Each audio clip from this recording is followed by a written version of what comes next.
Good morning, everybody. Brian Connors, and welcome to the Connors Report. In our reports, for those of you that are new, we basically discuss the overview of the current economic market trends, and then from there, also, what are the new emerging disruptive technologies and innovation that might be not only affecting the economy, our wealth, and our lifestyle. So let's get started. Before we begin, just a quick disclaimer that this information is just for your purposes. It's a compilation of data from different sources. It's not specific to any one person, and if you are looking to make any decisions based on this information, you should consult your financial tax advisor or legal expert. Okay. So the first thing I like to do is just quickly cover what's the major themes that are going on and just review those. There's several here, but the ones that we're really kind of monitoring is the continuing decline of COVID-19 new cases.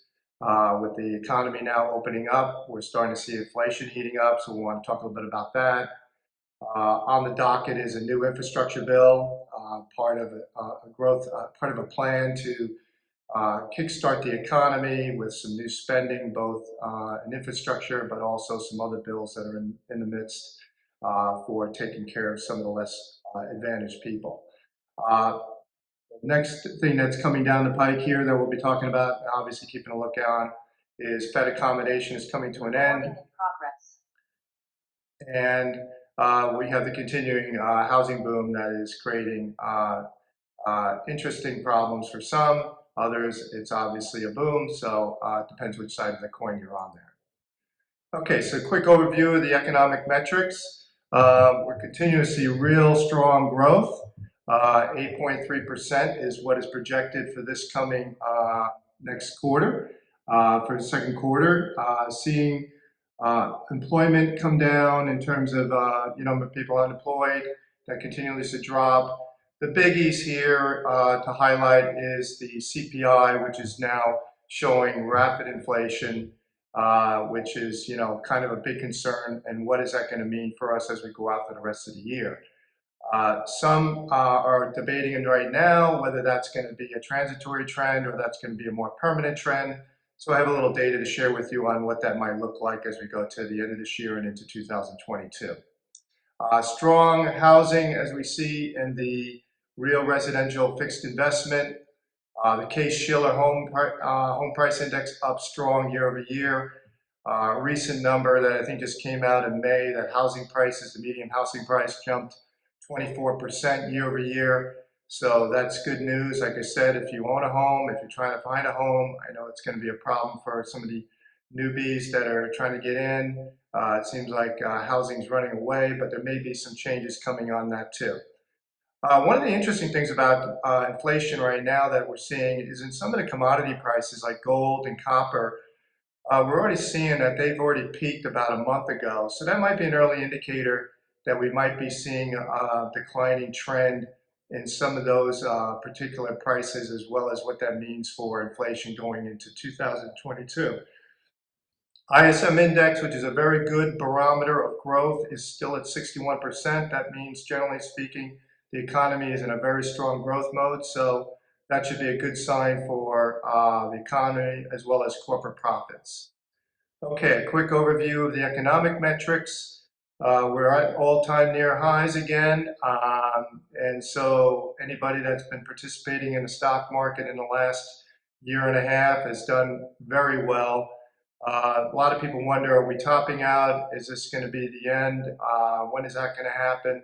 It's hard to know because interest rates are still locked down at 0%, with the Treasury still about 1.625, and with the Fed policy standing that they may not raise interest rates until 2022, there really isn't a lot of places to put your money.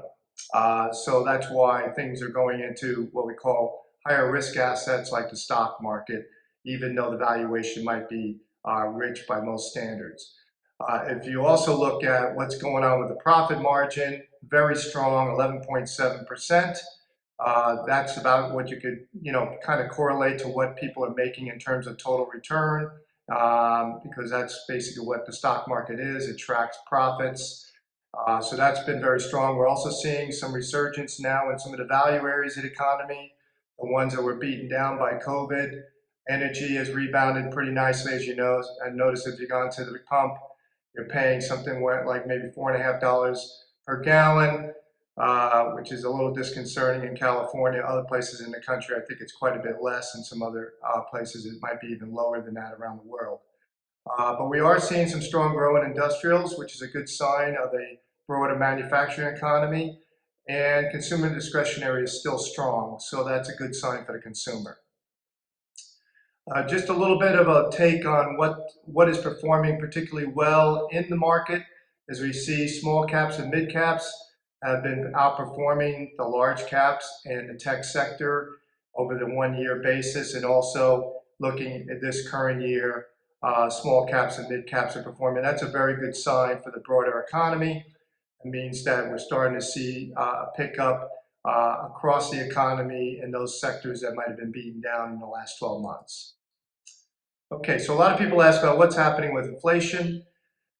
One way to look at it is to look at what the bond market is telling you. The 10-year Treasury is typically a good barometer of inflation, and the break-even inflation rate is somewhere between 2.3 and 2.4.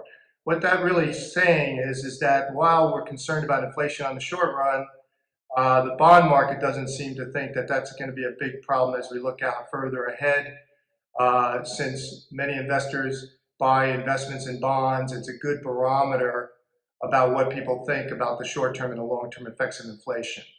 Some other indicators that are showing the same thing is that we look at a breadbasket of different parts of the sectors of the economy, cars, used cars, rental cars. We see a lot of the contribution has been to inflation expectations has been in the auto sector because of lack of supply. Rental car companies got rid of their fleet during COVID. There was no need for them. We also have a semiconductor disruption, supply chain problem. Many people think that's going to probably start to alleviate as we move closer to the end of the year.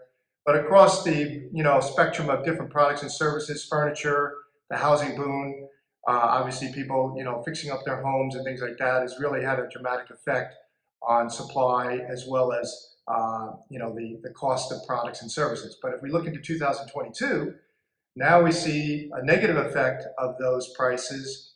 So there is a feeling that after we get past 2021 and in 2022, we might see more deflationary effects, which could be, typically what we've been seeing over the course of some time with technology replacing the raw cost of products and services that we buy every day, having a deflationary tilt.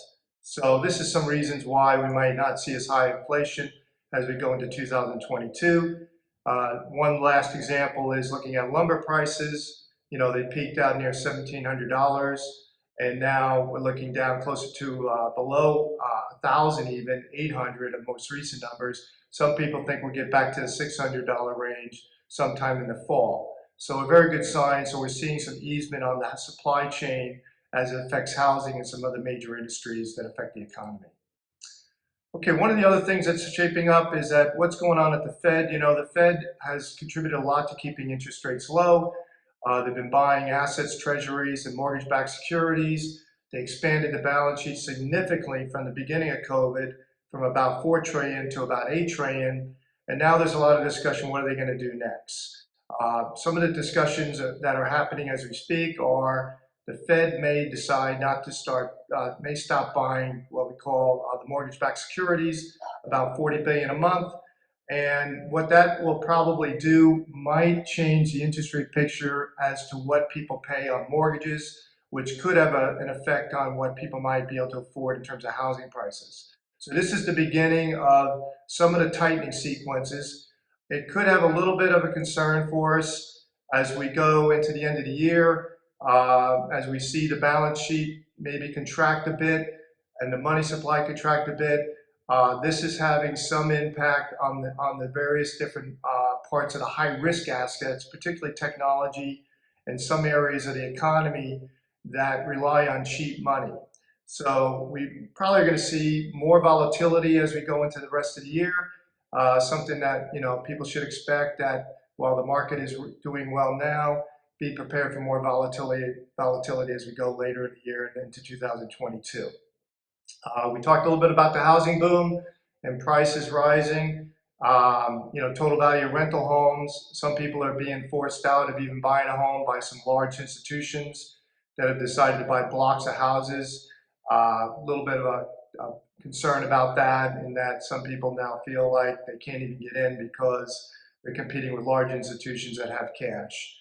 But the good news is housing prices are up, which means people can spend more, borrow more, and use that money, for other discretionary purchases, which is good for the economy. Okay, so that's just a quick overview of the economy. What we like to do is just talk briefly a little bit about what's going on with some of the disruptive megatrends, particularly in the technology sector and the innovation sector. We've talked about, electronic vehicles. We talked about fintech in previous discussions and some others. So one of these is that we continue to reinforce with you, and I know some of you are new, so I'm sharing this one more time for those who've already seen this, is what we call the network effect and the Metcalfe's law, which is the exponential function of innovation and the network effect of more and more people getting on board in terms of things like social media, Facebook, Google, Apple products, and anything that we touch, anything that becomes digital, essentially is affected by this curve. As we know about Moore's law, the power of computing doubles every 18 months, which means the price basically stays the same, so you get more power for less cost. The new laws of the future are now things like Kurzweil's law of accelerating returns, what has to do with all the accelerating innovation that's going on. Now we're starting to see major signs of growth, real fast change in some of the major innovation sectors, and I'm going to talk about one in a moment. The law of convergence, which is now we're seeing multiple sets of technologies really changed what we're expecting to see in the next few years. It's not going to be 10 years. We're talking about next couple of years in terms of what we're going to see in terms of major disruptive change. One of those is in healthcare. As we all know, we pay an awful lot of healthcare, particularly in the US. This is a big problem. Many people can't afford it, number one, and it seems to keep rising. So what is going on there that might change going in the future? One of these is genomics, and it's been a pretty exciting stretch here in the last 20 years since the invention of the genome, or the first mapping of the genome, which was basically about 3.2 billion base pairs and about 21,000 genes that occurred late in the 1990s. But since then, unbeknownst to many, there's been major disruption and change going on. Particularly, number one, in the area of gene sequencing. And gene sequencing is a way that through some innovation, they were able to sequence the entire genome of humans. Used to cost $100,000 maybe 10 years ago, and now we're down to about $100. In fact, as we go forward, most of us will probably get sequenced for our health records, which might be a little scary, but in a lot of ways, it could be predictive in telling us about things we may want to know about, so we could take change, so we could do things today to hopefully minimize potential disease going forward. Just an example of that is a thing called the Mendelian diseases. There's like 25,000 of these single gene diseases that are hereditary, and most of us probably have one. Knowing a little bit more about that, we have the ability to not only change it going forward, for the new generation, but also for ourselves during our lifetimes. And as you probably already knew about this, that the first in vitro fertilization treatment happened in 1978. But since then, we've now been able to do pre-implantation genetic testing. And there's a lot of discussion that, well, sex has been the form of conception for most of us, or all of us, I should say. Going forward, more and more people might decide that they might look at in vitro fertilization because of the potential to mitigate the effects of genetic mutations, which we consider like software mutation or errors, that we could basically eliminate those from many diseases that we have today going forward. So that has a little bit of moral and ethical controversy surrounding it, of course, But these are some of the things that the younger generation can make some decisions on how they want to look at the future. It not only it stops there, it goes a lot further than that. In 2006, a gentleman by Yamanaka from Japan was able to come up with induced pluripotent stem cells. This is a very interesting area where now you don't have to use embryonic stem cells. You can use cells from your skin and just about any other cell in your body to create what is the equivalent of an embryonic stem cell. And what this will do is allow you to have this specialized to maybe supposedly you were a burn victim. You could now create new skin for the burn victim. You could also essentially go forward and create organs. This gets a little scary because now we're moving into some next stage genomics, which is CRISPR, which now we can do a form of gene editing. We can actually replace the gene. We can actually replace gene sequences.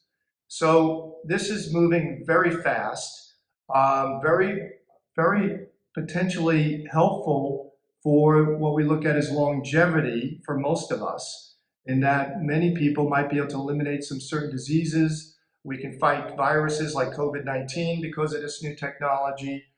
But it also carries many kind of ethical and moral decisions and consequences in terms of what can happen. In fact, you could actually take a cell from your body and create both a male and a female embryo to create actually another human being, which is kind of fascinating how that can even be possible. But it is possible. It hasn't happened yet, but it has happened with mice. So it's probable that it could happen with us. We're also looking at the natures of using chimera organ transplants and other kind of things where we can implant even animal type of genes into our own bodies to get maybe better hearing, better sense of smell, better vision. These are the possibilities of what's happening going forward. So when you look at the future, it's particularly very transformative as to what we might be doing. I'll share this PowerPoint presentation with you that has a couple of short videos that you might want to view on your own, explaining a little bit more in depth about this, about these two parts of technology. And then last, if you're looking at investment and where you're going in life in terms of your finances, you have to really consider healthcare as part of your portfolio. It's certainly one of the largest contributors to the both the economy, but also to the performance of the market. So I just share with you that there's opportunities, one, to take advantage of new opportunities in your job. There's opportunities to make money in healthcare. It's probably going to be more so growing going forward. And then last is it's going to have a major impact on the longevity of your lifestyle as well as future generations. And I'll turn it back to you, Bill.